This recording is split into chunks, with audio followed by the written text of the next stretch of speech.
estaremos grabando la reunión, pues lo siento, disculparme. Bueno, pues empezamos. Perdona, ¿me oís, Luigi? Vale.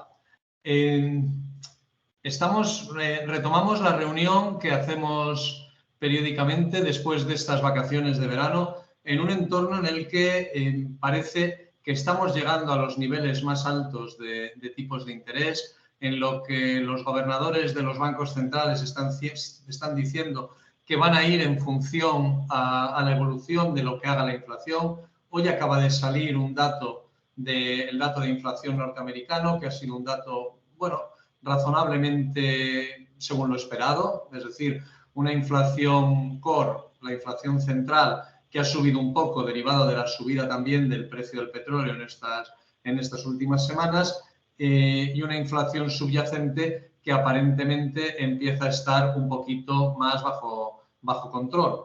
Eso también pues quita un poco de presión a la Reserva Federal en cuanto a subidas inminentes de tipos de interés, ¿no? Lo que habrá que pensar es hasta qué punto el efecto de todas estas subidas acumuladas nos puede generar un problema real de crecimiento y ver cuánto de esto está descontado en los precios actuales de mercado. Yo creo que la gran pregunta es decir, ¿qué está esperando el mercado? ¿Qué corrección tenemos que esperar para que esto se convierta en una oportunidad de compra? Porque, y yo no soy tan negativo como muchas voces que voy oyendo por ahí, si todo lo que podemos pensar que puede ser una oportunidad de compra es una caída de un 5, un 10%, a lo mejor esta caída no llega ni a producirse porque hay mucha gente fuera del mercado. Hay muchas personas, llevamos oyendo que el mercado espera una corrección desde hace ya un 20% de subida. Entonces, todas esas personas que están esperando esa subida, esa corrección para poder comprar, en el momento en el que la corrección se produzca, van a comprar y eso mismo puede parar la intensidad de la misma. En fin, no quiero ya quitar más tiempo. Luigi, como siempre, muchas gracias por estar con nosotros y cuando quieras. Gracias, Luis. Confírmame que se me oye, sí, ¿no? Se te oye perfectamente. Vale, ok. Bueno, pues ya como en las películas, ¿no? Ya casi has hecho tú el guión perfectamente de lo que hay, ¿no? Es cierto, como dices, que yo creo que es un tiempo, si me permitís, muy de macroeconomía en el corto plazo, ¿vale? Esto es importante en el sentido de que sabéis que siempre nos fijamos en la macroeconomía, no puede ser de otra manera, pero también en las empresas en pequeño, ¿no? Y ahí va el ecualizador moviéndose de un lado a otro dependiendo del momento del ciclo, de la información que tengamos, de la tranquilidad o intranquilidad del mercado, depende, ¿no? Pero ahora mismo el ecualizador se ha movido mucho hacia la parte de macroeconomía, ¿vale? Esto es importante. Por tanto, hoy, como siempre, pero quizá con algo más de profundidad que en otras ocasiones, no os voy a dar mucho la brasa, no os asustéis. Vamos a hablar de, por supuesto, crecimiento, de precios, de política económica, del impacto en las valoraciones, que es la parte que al final deja de ser importante. Esta es la secuencia que hoy me gustaría cubrir. A ver, ¿dónde estamos desde el punto de vista de crecimiento? Y vamos a empezar por daros una palabra que yo creo que ahora es importante, que es la idea de que en el mundo hay bloques que divergen, ¿vale? Hay en este momento cíclico, que se supone que estamos en la fase tardía, en la fase final de un ciclo económico, en la fase en la que lo siguiente que viene es una desaceleración o una recesión, si fuera muy severa, pero una desaceleración de la economía. En esa parte tardía del ciclo, pues hay distintos actores. En el caso estadounidense, hemos pasado en los últimos meses de una situación en la que se descontaba por parte del mercado una probabilidad de recesión del 60% a que esta sea descontada con muy poca probabilidad, menos del 15%. Lo importante no es tanto el número en sí mismo como el hecho de que el número de agentes en el mercado, observando lo que va a ocurrir con Estados Unidos en el próximo trimestre, en los próximos meses, pues ha ido decreciendo en cuanto a su pesimismo, ¿no? El optimismo de Luis, cuando hablamos de Estados Unidos, yo creo que es justificado si hablamos de crecimiento. Hemos tenido datos como los ISM, que son esas encuestas empresariales que nos indican lo que va a hacer en los próximos 2-3 meses la economía y que han salido bastante relativamente fuertes. Y es una economía en la que apreciamos signos, pues yo creo que fortaleza, ¿no? Luego hablaremos un poquito de los precios, pero quedaros con la idea de que respecto a lo que pensábamos hace 3 meses y la mayoría del mercado, el mercado americano está más fuerte de lo que parecía. El escenario, que hablábamos del escenario Goldilocks, que llaman los sajones, el de ricitos de oro, el escenario de desaceleración suave y control de los precios, es el que parece que se está imponiendo, ¿no? E incluso la propia secretaria del Tesoro de Estados Unidos, la señora Yellen, el pasado día, pues venía a decirnos que se estaba cumpliendo ese escenario deseado de un control en cuanto al crecimiento, no una incidencia severa en cuanto a la actividad y, desde luego, sí pasos claros en cuanto a lo que sería el rumbo de la inflación. Luego lo desgranamos. Pero os he hablado de economías divergentes, ¿no? Y digo divergentes porque si la sorpresa positiva nos la daba Estados Unidos, la negativa nos la han dado Europa y China particularmente, ¿no? De China, ese país que con la apertura después de los confinamientos masivos que todavía hubo a lo largo de 2022, los primeros datos fueron francamente muy optimistas, muy positivos acerca de la economía. Y lo que hemos visto en los últimos meses, las últimas noticias, los últimos datos, son situaciones que nos llevan a pensar exactamente lo contrario. Que la mayoría de las situaciones que tienen que ver con la estructura de la economía china, pues siguen reflejando que los problemas no se han resuelto, que no ha vuelto con alegría el consumo y no es tanto ya solo un problema del sector inmobiliario, que está en el centro del escenario, que es el elefante en la cacharrería, y también ahora me permitiréis que desgrane un poquito sobre el tema.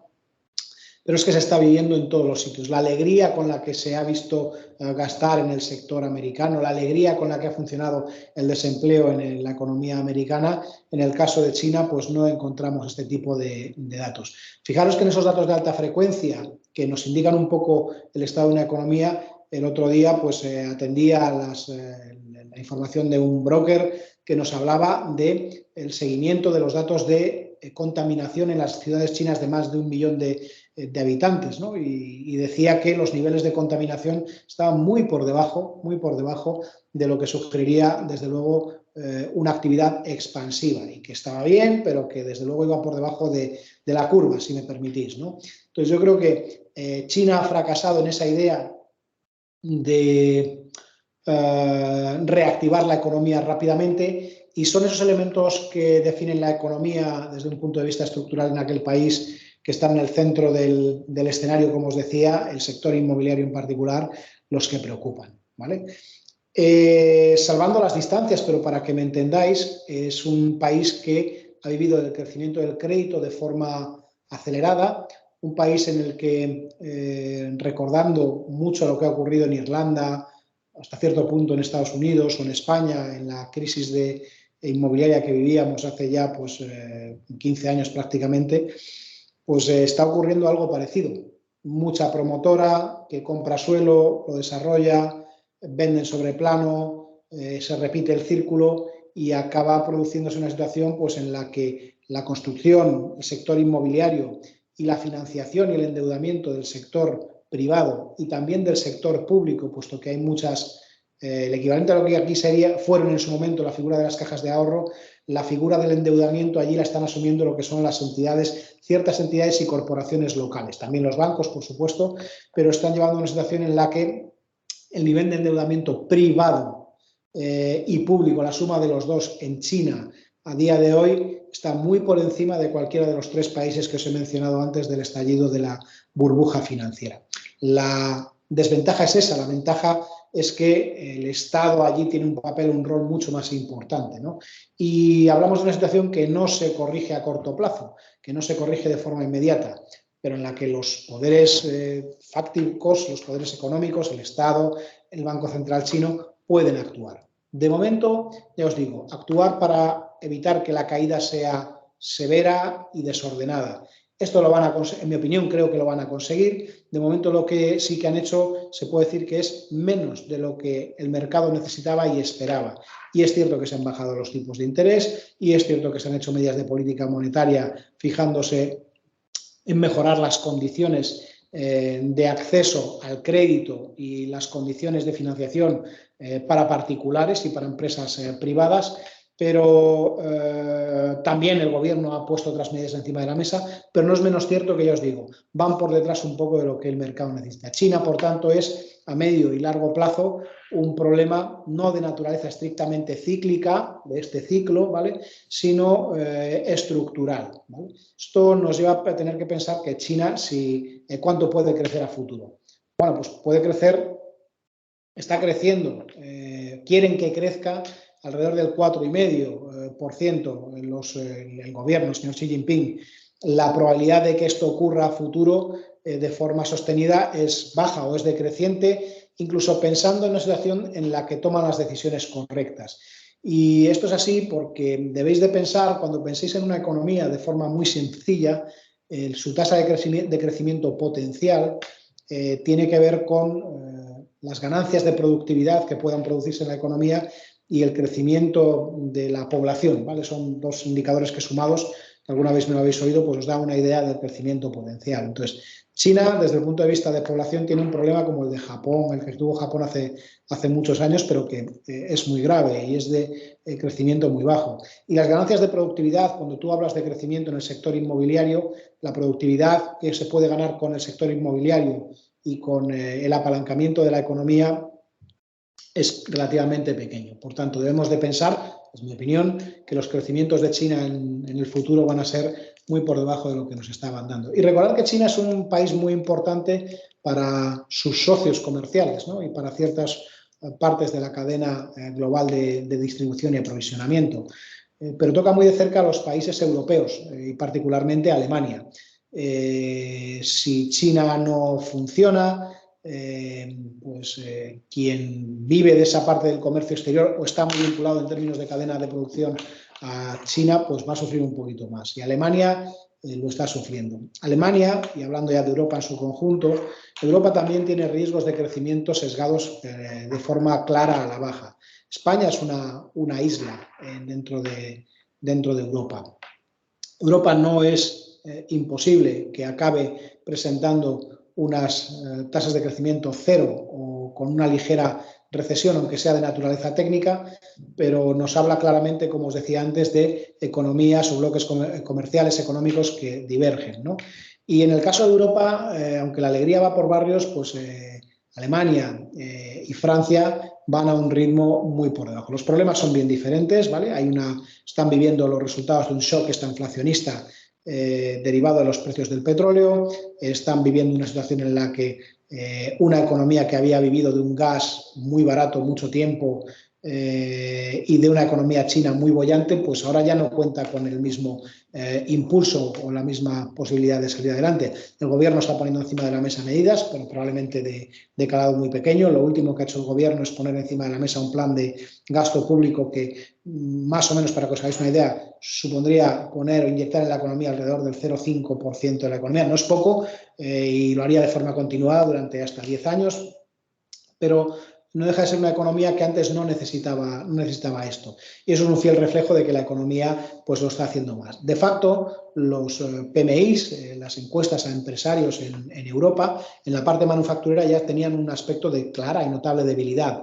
Y las de servicios aguantaban más o menos. Pero recientemente hemos visto cómo las de servicios pues empiezan también a flojear. Y esto es claramente un signo de que la economía europea, en términos de crecimiento, pensásemos lo que pensásemos hace unos meses, no ha mejorado y el riesgo es de que empeore un poco. No hablamos de un colapso de la economía, ni mucho menos, hablamos de que estamos en la parte final de un ciclo que se ve un poco más acentuado en el caso europeo y en el caso chino que en el caso americano. En un caso goza de cierto favor, en otro caso pues goza de cierto o implica determinado tipo de riesgos. Esto en cuanto al crecimiento, ¿no? Un crecimiento que, ya os digo, es la idea con la que tenéis que quedaros es: estamos en la fase final del ciclo, creemos que el ciclo pues, va a entrar en una fase de desaceleración. Hay más riesgos o de que esta desaceleración sea más severa en el caso europeo y chino que en el caso americano. Y en todos los casos la política económica pues, tiene margen de maniobra. Pensad, y ahora hablaremos de ello, los bancos centrales han ganado la posibilidad de volver a bajar los tipos mucho si hiciera falta. Esto es importante, ¿vale? Segundo capítulo, precios. ¿Qué significa en términos de de precios todo esto que estamos diciendo. Sabéis que la inflación ha sido uno de los grandes problemas y que desde hace unos trimestres pues venimos hablando de la desinflación que viene, ¿no? La desaceleración de las tasas de inflación.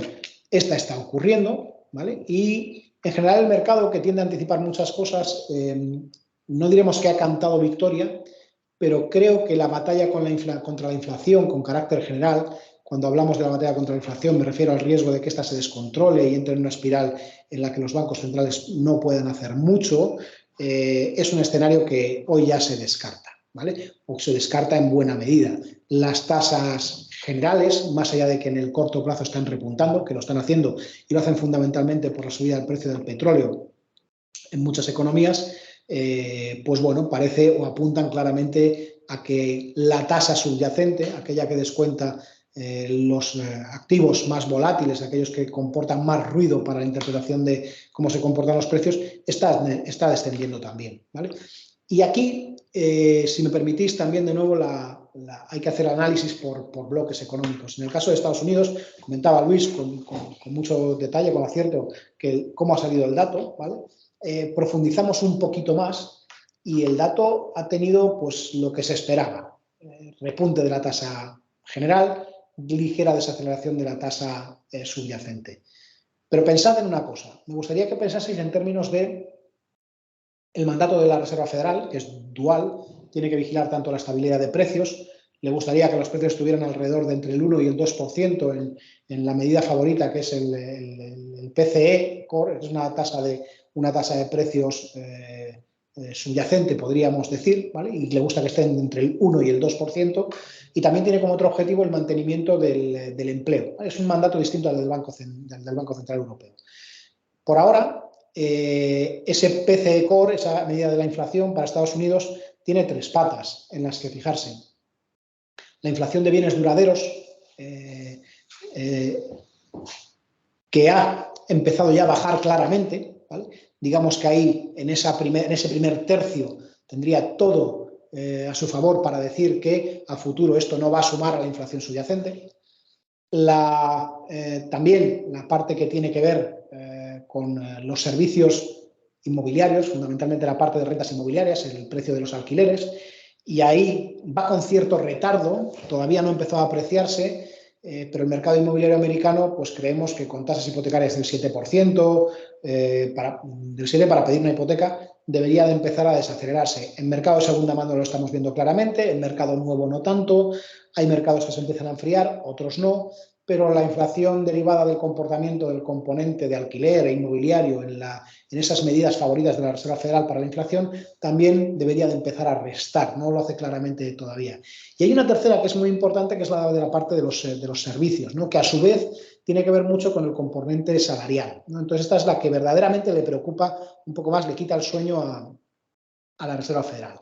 Entonces, tenemos inflación de salarios, como sabéis, en Estados Unidos, que está alrededor del un poquito más del 4%, según qué medida queráis escoger, pero noticias en la prensa en la que, por ejemplo, pues el sindicato de automóvil se ve con fuerza para sentarse en una mesa a negociar y pedir un aumento del 40% del salario aproximadamente base para los próximos 4 años, que es un 10% anual. No es que se vaya a hacer esto o no, pero es una idea de cómo están negociando. El acuerdo laboral para los trabajadores de UPS pues también se ha saldado con subidas salariales pactadas para los próximos años que van muy por encima de lo que le gustaría a ningún gobernador del Banco Central, en este caso de la Reserva Federal Americana. ¿Por qué? Porque la parte más fastidiada en la que hay que tratar de evitar que la inflación se convierta en una dinámica de suben los precios pero más salario, es precisamente esa, porque se retroalimenta. Y esa todavía con un mercado laboral que cuando uno lo ve dices, ostras, está muy fuerte y está dando signos de fortaleza, pues sería cauto. Pero otro día tenía ocasión, cada uno tiene sus vicios. Pues el viernes pasado atendía una conferencia de la Reserva Federal de San Francisco, que daba uno de sus economistas y nos hablaba del comportamiento del mercado laboral. Y nos ponía encima de la mesa otras medidas adicionales del mercado laboral. Y sin entrar muy en detalle de cuáles o cuáles no, lo que venían a decir es que había ya un equilibrio en el mercado laboral que mostraba cierta normalidad, ¿vale? Esto es una buena noticia en el sentido de que toda esta idea de que los salarios van a seguir subiendo sin control o se van a seguir alimentando esas ideas de tensiones inflacionistas por el lado del salario, los efectos de segunda ronda que llamamos, pues podrían estar empezando a tocar a su fin. Bueno, esto son buenas noticias todo en general lo que os he dicho. ¿Cuál es el problema? Pues hay que ser un poco tomista, hay que tocar las cosas para que verdaderamente creamos en ellas. Y que la inflación subyacente esté en el 4 y la general en el 3, aunque las dos puedan estar descendiendo o tengamos claros todos estos signos, si yo fuera el gobernador del Banco Central, de la Reserva Federal Americana, yo desde luego no bajaría la guardia bajo ningún concepto. Bajo ningún concepto, ¿vale? Y más con un mercado laboral que, aunque está equilibrado, no da muestras de debilidad, aunque de un mes para otro pueda desacelerarse. Pero esto significa que tenemos margen de maniobra. Pero hoy por hoy, todo lo que se está cociendo en la economía americana, ese mayor optimismo, esta idea de que los precios están controlados pero están lejos del objetivo, debería llevarnos a pensar que la Reserva Federal va a transitar esta meseta de tipos altos que sugería Luis durante algunos meses más de los que están esperando los analistas. No es un drama, no es un drama. En las charlas que tengamos dentro de 6 meses, apuntadlo, hablaremos de bajadas de tipos de interés en algún momento. Seguro, seguro. Ese es el margen de maniobra que tiene Estados Unidos.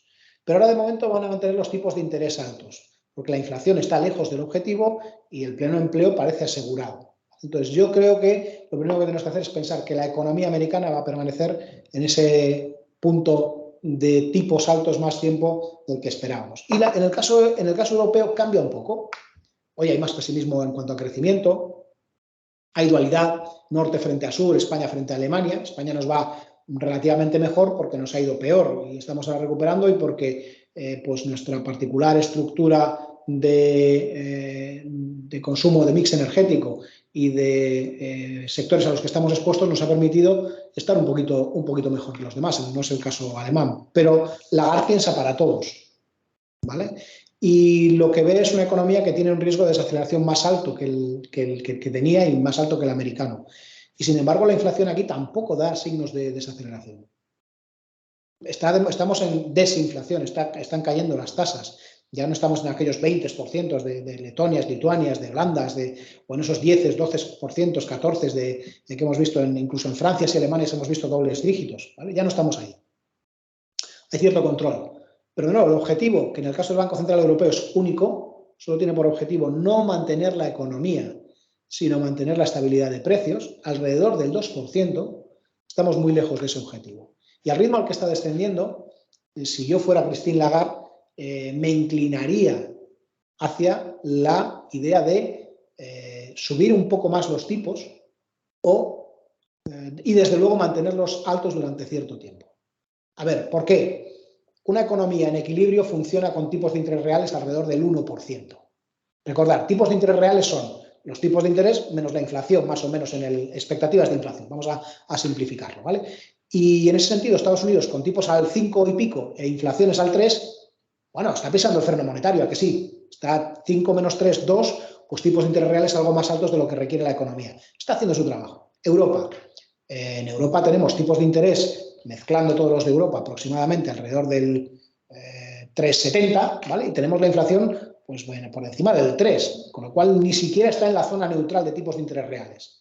Entonces, aquí necesitamos claramente ser un pelín más duros, vamos con cierto retraso. Entonces, para nosotros Europa está entre la espada y la pared. Vamos a ver qué hace el jueves el Banco Central. Vamos a ver qué hace. Y es muy importante, porque un banco central que quiere ganarse la credibilidad, en mi opinión, debería trasladar un mensaje todavía de cierta dureza. Y el mercado hoy descuenta que no va a hacer nada. ¿Por qué? Porque Alemania está muy fastidiada.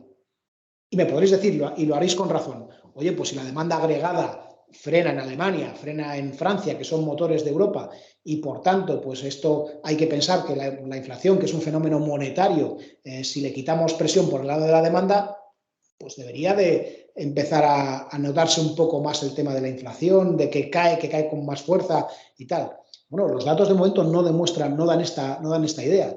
De hecho, el próximo dato de inflación que vamos a tener en Europa, que será después de lo que decía el Banco Central Europeo, va a ser malo, porque desaparece uno de los efectos comparativos favorables. Pero bueno, al punto, que es lo importante. La zona euro tiene unos tipos de interés reales que son mucho más bajos que los americanos, tiene un problema de inflación que además se combina con un problema de crecimiento y su objetivo no es mantener el crecimiento de nadie. Con el Banco Central Europeo lleno de halcones, si me permitís la bobada, yo considero que hay una probabilidad más alta de la que hoy le otorga el mercado a que haya alguna subida más. Oye, este jueves no, vale, pero pienso que 25 puntos básicos más no le costarían hacerlo a la economía. Pero de nuevo no es lo importante. Como decía Luis, ya hemos llegado al techo, más o menos. Lo importante es si van a empezar a bajar los tipos. La respuesta es, nos parece muy pronto. Con estos argumentos que yo os estoy dando, yo creo que la inflación, salvo accidente, que hoy no podemos descartar, pero la probabilidad es muy baja. En cualquiera de los casos, lo que vemos es que no hay motivos claros para ser muy tolerante con la inflación. Un banco central que dijera, bueno, es que veo que la economía va a empezar a desacelerarse y quiero defender el crecimiento. Ostras, puede hacerlo, pero en mi opinión sería un mensaje muy malo para el mercado, que probablemente acabaría con debilidad del euro e incluso con el efecto contraproducente de la subida de los tipos de interés en ciertos tramos de la curva. Pero para mí, los bancos ya han hecho una buena parte de su trabajo.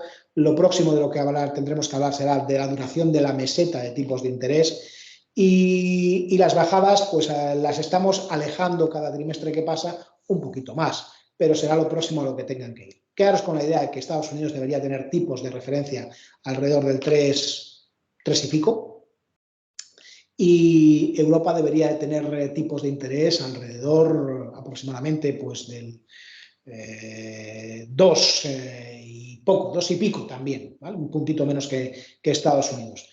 Hacia ahí convergerán probablemente en 2025. Eso es hacia lo que creemos que van a tender, ¿vale?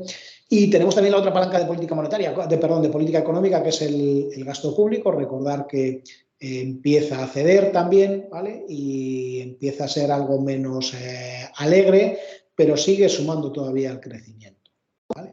Antes no hemos hablado económicamente de otra cosa que me interesa, que es la tasa de ahorro, el exceso de ahorro que sabéis que se construyó durante el COVID, ¿vale? Deciros que también se ha agotado, ¿vale? Ya no hay más margen para ir tirando de cartera. Ahora ya si se quiere seguir creciendo a ritmos que estén por encima del potencial, hay que tirar de endeudamiento. Y esto con tipos tan altos no va a ser tan fácil. Por tanto, mi sospecha también para el crecimiento es que esa fase del ciclo va a empezar a llegar. Los tipos tan altos durante tanto tiempo, que de momento no han pasado factura a la economía, se la van a pasar. Y se va a iniciar esa fase de desaceleración económica. Insisto, que no es un drama, que esto lo repite Luis mucho, no pasa nada porque la economía se desacelere. Si está bien calibrado lo que hemos hecho, esto es una cosa que es relativamente, es lo deseable, ¿vale? Y esto nos lleva pues al tema de las valoraciones y de qué creo que se debe de hacer con una cartera, ¿vale?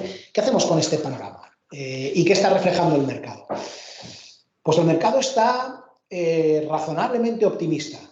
Estados Unidos manda en el juicio de valor de lo que está ocurriendo. El impulso de la inteligencia artificial manda en lo que está ocurriendo.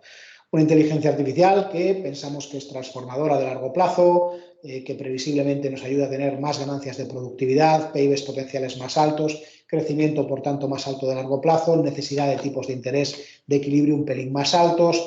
Existen riesgos, por supuesto, de que y no tenemos la bolita de cristal, de que acabe afectando al mercado laboral de una u otra forma, pero lo importante es que en general tenemos ahora que hablar de unas valoraciones en las que el ánimo de los mercados es bastante optimista. Con un escenario de desaceleraciones suaves, controladas, Goldilocks, es muy difícil hablar de una caída severa de los PIBs. Y si no podemos hablar así de los PIBs, pues difícilmente podemos dar tampoco como escenario central una caída de los beneficios fuerte, ¿vale? Y esto es importante para lo que contaremos ahora de las valoraciones, sobre todo de la renta variable. Pero empecemos por la renta fija. Los inversores de renta fija en los últimos 15 años no han podido ganar dinero prácticamente más que arriesgando más de lo que necesitaban. Llegamos a un punto, año 2023, en que es exactamente lo contrario. La renta fija, los tipos de interés, dado que en términos nominales y reales están donde están y además pues, el ciclo económico no sufre severamente, la renta fija, las famosas carteras 60-40, vuelven a tener sentido para el inversor más cauto, ¿no? Para el inversor más entre conservador y arriesgado. Y la renta fija es una gran oportunidad para aquellos que busquen retornos más modestos, más moderados y riesgos relativamente más bajos. Pensamos que hay mucho interés, no es necesario tomar plazos muy largos, pensamos que el punto óptimo de vencimiento de una cartera pues estaría entre los 2 y los 4 años y en ese sentido contar de base con tipos de interés en Estados Unidos que a 2 años están alrededor del 5% en dólares y en Europa alrededor de 2 años pues pueden estarnos dando en torno al, vamos a decir, 3 y mucho, dependerá del país, pero 3 y mucho cuando hacemos la mezcla, son buenas referencias para un inversor conservador que hasta ahora su mejor escenario en bonos gobiernos era 0 o negativo. Pero además tenemos que pensar que a estos dos tipos de interés que os he dado se le añade el spread corporativo, que depende del riesgo idiosincrático de cada una de las compañías. Depende mucho del ciclo económico, depende mucho de la calidad de cada empresa. Pero somos de aquellos que piensan que si eliges bien las empresas, pues la renta fija te puede añadir a ese 3 y pico en Europa, pues aproximadamente otros a lo mejor 100 puntos básicos, un poquito más, dependiendo de la mezcla que se quiera hacer.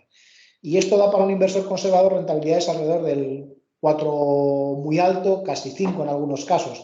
Y si se quiere tomar riesgo, más del 5%. ¿Vale? Dependerá de no haber pisado un charco en términos del riesgo y la calidad de cada empresa el que tengamos problemas o no. Pero la renta fija en Europa, cuando hablamos de grado de inversión, incluso con una pequeña mezcla de high yield, no deja de ser una opción que ahora mismo es muy interesante. Los bonos de gobierno también, ¿vale? Pero sin tomar duración en este momento exagerada, en mi opinión, por encima de determinados niveles, los 4 años o así. ¿Por qué? No hace falta correr ese riesgo, estamos muy bien en la curva donde estamos. ¿Y qué pasa con la renta variable? Que también hacía Luis referencia a ella. Cara, barata, el mercado ha elevado su grado de optimismo durante todo este tiempo y hay, yo creo que un catalizador, si queréis, instantáneo, muy localizado en el tiempo, que son los resultados de Nvidia, que yo creo que hemos hablado, fueron, no quiero recordar mal, pero fue a partir prácticamente de la primera semana de mayo cuando el CEO desató toda esta furia e interés por estas compañías y todas las compañías que pueden poner en marcha ideas transformadoras alrededor de la inteligencia artificial, pues han pasado a tener múltiplos en el orden de los 20, 25 veces a tenerlos en el orden de las 30, 35 veces, ¿vale? Dependiendo, como estrella invitada al número 1 Nvidia, pero también ha beneficiado en buena medida a otras compañías que también pueden beneficiarse de ella y que se encuentran entre esas famosas 7 magníficas o 7 grandes del mercado americano. Valoración de todo esto. Pues mirad, en esa métrica favorita de todos, que es una métrica agregada que, como en toda generalización, acarrea injusticias, el PER de la bolsa a 12 meses vista, la relación entre el precio y los beneficios esperados para Estados Unidos, uno lo mira y ve cómo ha evolucionado y lo que ha ocurrido es que desde mayo ha habido una expansión de múltiplos. La bolsa es más cara, para cada dólar de beneficios lo paga un poco más caro. Y una buena parte de la responsabilidad de que esté más cara no está en todos en general. La generalización acarrea injusticias. Una buena parte de esa expansión de múltiplos ha tenido que ver con las grandes compañías. Si separamos el mundo entre las 7 magníficas y el resto de componentes de la bolsa americana, veríamos que son las primeras las que han asumido este gran protagonismo de expansión de múltiplos y las otras ha sido mucho más moderado. Es lo que hemos llamado en algunas de las reuniones que hemos tenido la participación en la subida, ¿no? Si no tenías en cartera Nvidia, tu cartera parecía que iba peor o muy mal y no rendía mucho. Y el famoso SP500 equiponderado pues iba un poquito por debajo de lo que se esperaba. Pero lo que acaba ocurriendo es que tenemos dos precios para la bolsa vinculada a inteligencia artificial y para el resto de la bolsa. Y ahí los multiplicadores, ese PER con los beneficios de 12 meses futuros, ya no está tan cara, está en 16 veces. La otra sí, la otra está más en algo así como 25, un poquito más, ¿no? La media es 20. O sea, 16 no es caro, ni siquiera con tipos de interés del 5%. Esto quiere decir que no podemos decir que con carácter general la bolsa americana esté cara. Podemos decir que ha habido esa expansión de múltiplos vinculada a la inteligencia artificial, a ciertas temáticas muy particulares de crecimiento acelerado. Pero no que la bolsa americana en su conjunto esté muy cara. ¿Hay una burbuja? Es muy pronto para decirlo. ¿Va a haber una reversión? ¿Va a haber un alto en el camino? ¿Va a haber una corrección de esos múltiplos de las 7 magníficas? Pues puede ocurrir que sí. Y probablemente las caídas se concentrarían en ellas y no tanto en el resto de la bolsa, ¿vale? Pero siguen siendo temáticas de futuro que nos interesan, ¿vale? Yo creo que en la parte de crecimiento para futuro, pues sí es una parte que debe de estar en cualquier cartera. Y en Europa es distinto. Esa participación de esta inteligencia artificial es mucho más limitada, más pequeña. Los múltiplos además eran muy bajos tradicionalmente. Estamos en un PER con 12 meses futuros de beneficios alrededor de 13, pero con unos beneficios sobre los que tenemos alguna duda mayor, ¿vale? Por ese riesgo de crecimiento un poquito más pequeño. Pero tampoco podemos decir que esté cara. ¿Cuándo estaba barata la bolsa? Perdonar la tontería, perdonar el ser Curro Romero a todo el pasado. Estaba barata en octubre del año pasado. Ahora ya no lo está tanto.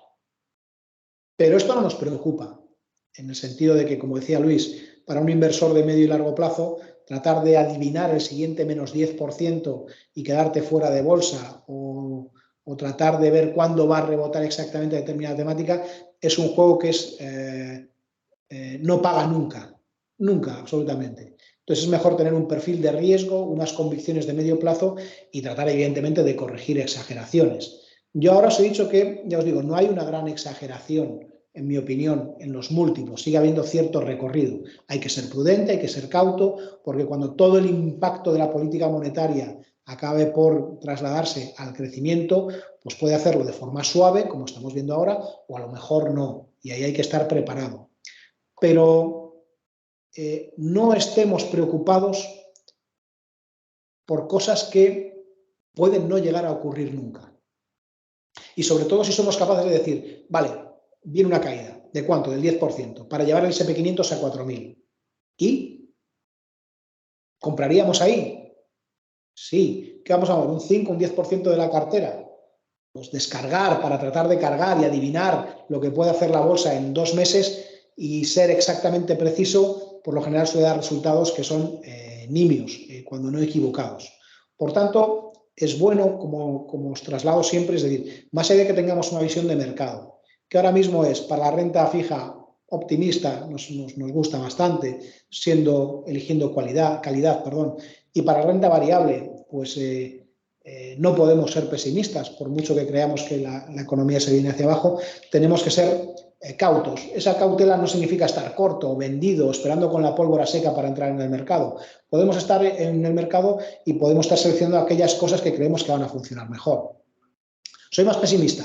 Pues hombre, pues uno puede coger temáticas que, siendo de futuro, sean algo más defensivas. Pues, Luis seguro que os habla muchas veces de la parte de la tecnología de la salud digital, y a lo mejor estar algo más lejos de toda la burbuja que hay alrededor de esa inteligencia artificial. Se trata de ir haciendo pequeñas mezclas que tengan cierto sentido. Pero yo creo que seguimos hablando de lo mismo. Si la economía cae y lo hace para volver a recuperar, que es lo que hace siempre, entonces probablemente con la velocidad que suelen producirse las caídas y los eventos, esas caídas debemos aprovecharlas siempre para poner más. Pero no debemos de tratar de jugar cuando no hay una tensión excesiva en valoraciones para ponernos muy negativos por anticipado. ¿Por qué? También me lo habréis oído. La renta variable técnicamente se dice que es un juego de esperanza matemática positiva. A largo plazo siempre hay que estar invertido. No estar invertido en bolsa es un error. Y es cierto que ahora los tipos de interés nos dan un sucedáneo de corto plazo que puede ser interesante, pero pensamos que si no hay valoraciones exageradas y no nos salimos de ese escenario Goldilocks, tenemos una situación en la que la renta variable, si cae, lo hará para recuperar y seguirnos dando pues, o rentabilidades por dividendo generosas o expectativas de crecimiento que creemos que son pues, razonablemente positivas, ¿vale? Y no sé, Luis, si queréis que entremos en algún detalle más en particular en alguna cosa o abrimos más un turno de preguntas, como me digáis. Pues yo por mi parte creo que abrir un turno de preguntas estaría bien, ¿vale? Yo voy a empezar con una pregunta. Estamos en una cierta lateralidad de mercado, es decir, el mercado en estos últimos meses se está comportando de una forma bastante lateral. ¿Cuáles podrían ser los catalizadores para romper tanto hacia el alza como hacia la baja? Sí, no sé, yo creo que casi os diría que a la baja son obvios, es decir, sería una caída brusca del crecimiento americano, ¿vale? Una situación en la que la política económica en China no acabe por dar con la tecla de cómo gestionar la desaceleración o los problemas estructurales que tienen, una caída severa de los beneficios empresariales o de los márgenes empresariales en Estados Unidos o en Europa, y en cualquier caso, si os dais cuenta, nada de eso viene dado por el día 13 de octubre. Lo veremos cómo se produce en el tiempo, ¿vale? Es decir, iremos teniendo signos que se nos irán acumulando. No parece que esa salida de la lateralidad se vaya a producir, si esto es progresivo, de forma brusca. No tendría mucho sentido, sería poco coherente. Si viene un evento, si recordáis, como el de marzo con los bancos americanos, sí podríamos tener una caída un poco más severa de los mercados, ¿vale? Pero descontar eso o ver eso ahora mismo pues no es sencillo. Incluso recordar que en aquel caso la actuación casi inmediata de la Reserva Federal y del gobierno americano a un problema que podía haberse convertido en muy grave, lo convirtieron en una pequeña tormenta en un vaso de agua. No exenta de riesgos de largo plazo, bla, bla, bla, todo este tipo de cosas, ni de ganadores, perdedores, pero se controló. Entonces, yo creo que ahora mismo hemos descubierto que las políticas monetarias y económicas, y la monetaria en particular, tienen un cierto poder de actuación a corto plazo relativamente rápido para frenar este tipo de situaciones. Creemos que, por tanto, una ruptura brusca a la baja debería de poder venir seguida por un cierto rebote al alza rápidamente, ¿no? Esos creo que son los elementos fundamentales que podrían desencadenar esta caída. Pero los conozco y, por tanto, están en la cabeza de todo el mundo. Son los que no conocemos, o que alguna vez hemos hablado, los desconocidos que desconocemos, los que pueden llevarnos a una situación un poquito más complicada. Y hacia arriba, la certeza de que la inflación baja más rápidamente y la economía se mantiene muy fuerte. Que empezamos a recuperar, que empezamos a ver en Estados Unidos que no hay desaceleración y que en Europa pues empieza a haber un 2024 con crecimientos tibios, pero crecimientos positivos, y se deja atrás el miedo a la desaceleración. Y ahí podría romper, pero de nuevo tendríamos signos progresivos que nos van anticipando esta mejora de las economías. Los PMIs, los ISMs, son de las mejores medidas para tratar de anticipar un poco esta idea, ¿vale? Y de momento pintan bastos más que oros, ¿vale? Esto es importante. Y en positivo también, pues oye, mañana en vez del abrazo de Vergara se produce el abrazo entre Putin y entre Rusia y Ucrania, ¿vale? Y el mundo se da y acaba con todo esto. Bueno, pues podría ocurrir. Pues nos parece improbable, pero no tenemos la bolita de cristal geopolítica. Entonces yo creo que en este sentido es importante también pues, ver que puede haber algunos elementos positivos que pudieran empujar la bolsa hacia arriba. Escenarios, que hay que ponerles porcentajes. El porcentaje para el escenario central, que sería una caída de la bolsa suave, controlada en 2-3 meses, que te haga un -5, un -10%, y luego rebota y tenemos un 2024 otra vez que apunta positivo, yo creo que es central y debe de darse ahora mismo, debe de valorarse con más de un 60-70%. El siguiente, que es más probable, nos sigue pareciendo que es el negativo, el que podría consolidar una caída un poco más duradera, pero nada que fuera una crisis parecida a la de 2008, ni mucho menos, ni a la de 2020, ¿vale? Ni la de 2018. Y el siguiente más probable sería ese más optimista, ¿no? Entonces, con esta receta, oiga, pues si no lo tiene claro, no haga cosas. Ustedes toman decisiones cuando las cosas no están claras. Yo tiendo a nadar y guardar la ropa. Entonces, aquí eso significa, en términos financieros, lo de siempre, las recetas tontas, pero que son las que mejor funcionan. Diversificación, asesoramiento, no alejarse de su perfil. Estas son las cosas que yo creo que son más importantes. ¿Vale? Hay una pregunta. Sí. Mira, durante todo el año he oído que los inversores institucionales han contenido la entrada en los mercados y me surge la curiosidad en estos momentos. ¿Qué posición están adaptando los inversores institucionales ahora ante el último trimestre del año? ¿Siguen conteniendo sus inversiones o han abierto la espita de la inversión? Y en ese caso, ¿en qué dirección lo están haciendo? Y para 2024, ¿tenéis idea de cuál va a ser la orientación de este tipo de inversores? Sí, mirad, hay una cosa muy interesante. Primero, nos hemos equivocado. Subrayarlo, negrita, Tahoma 25, nos hemos equivocado. Nosotros los primeros, primera persona del plural. En noviembre del año pasado no teníamos, desde luego, ni la idea de que la inteligencia artificial fuera a ser un pelotazo, ni que la bolsa fuera a tener este buen comportamiento que tuvo, por ejemplo, en enero. No, no. Pero es cierto que cuando quitas inteligencia artificial, el mundo es un poco más gris, un poquito más oscuro, ¿no? Entonces, hay una realidad y es que la renta variable nos ha quitado la razón a todos en su conjunto, porque así es un año de renta variable, es un año de estar invertido. ¿Qué están haciendo ahora todos esos inversores? Algunos están en la de sostenella y no en mendalla. Es la de, pues sigo creyendo que esto va a caer y que tal. Bueno, yo creo que estos son los que menos, los que se agarran a la idea de lo que dije hay que mantenerlo y aunque haya elementos nuevos que me permitan cambiar de juicio, no los aprovecho. La mayoría están en un tono un poco de me he equivocado, ahora lo que tenemos que hacer es resituarnos, hacemos un reset, nos ponemos en una posición algo más neutral y esperamos acontecimientos.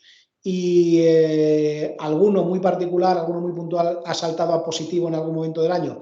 Yo os diría que prácticamente ninguno. ¿Vale? Es decir, sigue habiendo mucho inversor institucional que donde sí coincidimos y donde sí hemos acertado y se nos ha dado bastante bien es en la renta fija que está dando a los clientes por retornos, pues como no daba desde hace muchos años. Y para 2024, sospecho, y es pronto todavía, que se va a imponer una narrativa algo más optimista. Hay una cosa que es inherente al ser humano, que sabéis que es una parte del estudio de la economía que a mí me gusta mucho, que es la de la economía del comportamiento, y tendemos a tomar decisiones con las sensaciones más cercanas y con el comportamiento más cercano. El pesimismo que dominaba 2022 cuando se elaboran las estrategias, que se elaboran siempre en este último trimestre, era máximo. Y sin embargo no fuimos capaces de hacer el análisis de decir, nunca, después de que un año la bolsa caiga un veintitantos por ciento, vuelve a caer un veintitantos por ciento. Nunca, nunca. Y si recordáis alguna charla, no quiero equivocarme y puedo tener la memoria un poco frágil, pero decíamos, es un año en el que seguro que la renta fija le va a ir bien, le ha ido bien, y es un año en el que aunque la renta variable no lo tenemos claro, pues es raro que se produzca en otro año negativo consecutivo. Pero no teníamos el valor, hay que decirlo así, para hacer una apuesta decidida en octubre, noviembre, para haber subido el nivel de riesgo de forma decidida, ¿vale? Y manteníamos posiciones pues, defensivas.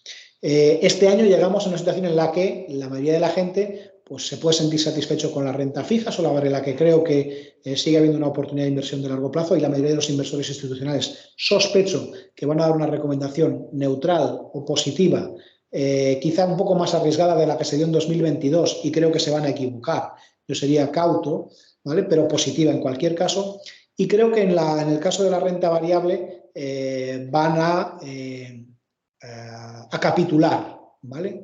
Todos aquellos del sostenella y no en vendalla. Y van a dar unas valoraciones de los índices que van a estar más cerca de los niveles actuales. Y van a dar retornos moderados para la renta variable en el año 2024, entre el 5, el 7, el 10% como mucho, ¿vale? Creo que va a ser así. Van a advertir de riesgos, de los riesgos de menor crecimiento, de los riesgos de desaceleración y creo que lo harán básicamente apoyándose en la idea de que, uno, se han equivocado, dos, la renta variable va bien, tres, no tenemos muchos argumentos para ser negativos. Y el simple hecho de meter, como os digo siempre, por daros siempre el número tonto que os digo que tenéis que recordar, si yo hago $250 de beneficio SP500 en el año 2025, $250, recordad que esperan 240 para el año que viene. Pero digo ya 2025 y tenemos una bolsa que vale 4.000, tenemos unos multiplicadores que son los de largo plazo de toda la vida. Por tanto, la renta variable debería de seguir siendo parte de la cartera. Esto es lo que sospecho que van a hacer los inversores institucionales. Van a estar un poquito en las carteras donde decían, o donde hemos visto ciclo, van a insistir en defensivo. Sospecho que van a posicionarse en quality, en calidad. Sospecho que van a defender el crecimiento, el growth rentable, las temáticas que todavía estén a precios razonables, que hablábamos antes eso de salud digital, pues puede ser una, o farma, y en la parte de cíclicos van a ser mucho más cautos. Los Acerinox, los Bayer, los Covestro, estos se compran cuando los beneficios son un infierno y los multiplicadores son muy altos. Y ahora no estamos todavía en esa circunstancia. No estamos en el suelo del ciclo. Por tanto, yo creo que menos ciclo, más defensivo, carteras más blend, más equilibradas y en todo caso siempre esa calidad, donde calidad no significa comprar necesariamente múltiplos altos, sino compañías con poco endeudamiento, con ventaja competitiva, con múltiplos y modelos de negocio que sean sostenibles en el medio plazo. Eso que algunos llaman también a veces el crecimiento a un precio razonable, ¿no? Yo creo que esta es, en mi opinión, lo que van a dar los analistas para 2024. Yo tengo un par de cuestiones breves, ¿vale? Por un lado, ¿cómo encaja la recesión alemana en la intención que tiene Alemania de reducir su gasto público en 40.000 millones de euros para el año siguiente? Esa es una de ellas. Bueno, quédate con esa en primer lugar. 40.000 millones para mi bolsillo y para el tuyo es mucho dinero, ¿vale? Tened en cuenta que esto es un equivalente en España a 10.000 millones de euros, ¿vale? El plan de las rotondas de Zapatero fueron 5.000 millones de euros y no valió para nada. Recortar en 10.000 millones de euros no diré que es fácil para una economía como esta, pero lo pueden hacer. Pero el plan no es solo recortar esos 10.000, van a aumentar por otro lado. Recordar que no está en un plan de restricción fiscal, ¿vale? Ni mucho menos. Van a ser presupuestos, tienen que ser presupuestos en Alemania expansivos fiscalmente. Han de serlo, medidas puntuales, dedicadas a segmentos y colectivos particulares, pero yo creo que Alemania no está para recortar el gasto. Alemania está para controlar el déficit, para gastar de otra manera. Yo creo que no debería ser el elemento. Yo creo que le van a dejar en general gastar al primer ministro alemán. Oye, y la segunda pregunta. ¿Vamos a poder ver dentro de, no ahora, sino dentro de unos meses, que las inflaciones pueden no estar más tan cerca del 2 y vayamos a empezar a entender que un 3% de inflación tampoco tendría por qué ser una cosa especialmente grave? Digo, yo no creo que lo vayan a hacer ahora porque eso significaría que los mercados podrían entender que los bancos centrales no quieren luchar contra la inflación, pero tampoco veo que el 2% tenga que ser exactamente eso y no podamos llegar a aceptar inflaciones algo más altas. Bueno, hay áreas geográficas, hay bancos centrales que tienen como objetivo el 3%. Creo recordar que China tiene como objetivo de inflación alrededor del 3%. No estoy muy seguro, no me hagáis mucho caso, puedo estar equivocado. Pero esto es un poco lo que dices tú. Cambiar las reglas del juego a mitad del partido es algo que trasladaría la idea de un banco central que lo hace porque no puede controlar la inflación. Yo creo que no toca. ¿A futuro podría revisarse? Sí, yo creo que no lo harán. Yo creo que no lo harán. Una economía que no tiene ganancias de productividad severas ni que tiene esos crecimientos tan briosos como puede haber tenido, por ejemplo, China, no necesita subir el objetivo de inflación. Entonces, sí que hay una parte, por el discurso que os he hecho, que deberíais decir, pero tú nos has dicho que la inteligencia artificial es posible que a medio plazo genere ganancias de productividad adicionales que requieran tipos de interés un poco más altos porque el potencial de crecimiento económico es más alto.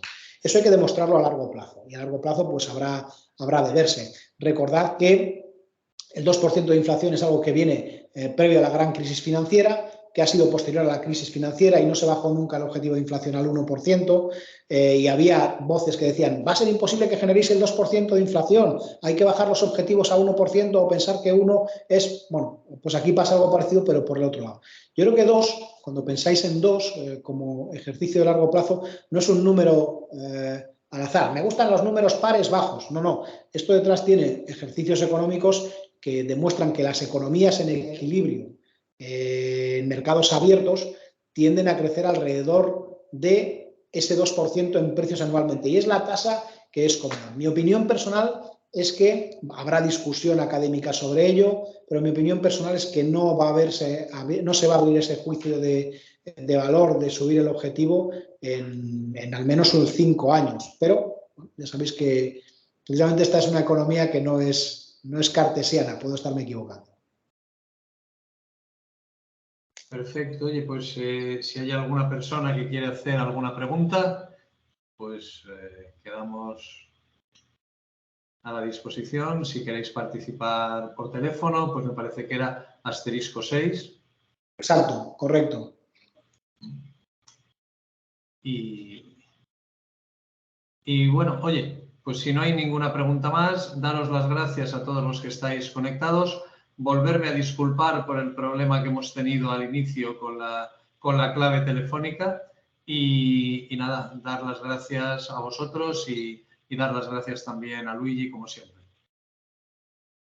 Pues me uno también a los comentarios de Luis. Muchas gracias a todos.